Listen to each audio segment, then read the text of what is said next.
İsmail xanım halini udacaq, mən bilirəm. Gel bakalım, gel bakalım. Yap Melek böyle. xanım da, Allah öyle de diyor ki. o da güclüdür. Yap Mən böyle. tanımıram Elmerlə Melek. Sesini dorsan. Sən baxdın, Elmer hası yolla getdi. Oyunun uzuzu.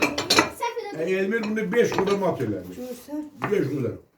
Ay kral bu telefonunu götürsün. Kral yazıyor. Devam tutacağım.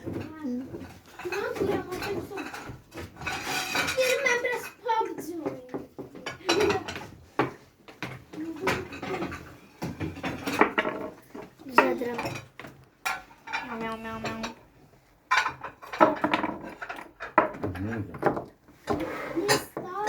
Baboş, baboş. Nasıl izlemedin baboş baboş? Ama ben telefonu yandırdım, söndürdüm ki geçsin yana başka bir yani Sen aktyorluq edirsən? Tele değilsin Allah. El mütele bak. şurası telefonla ben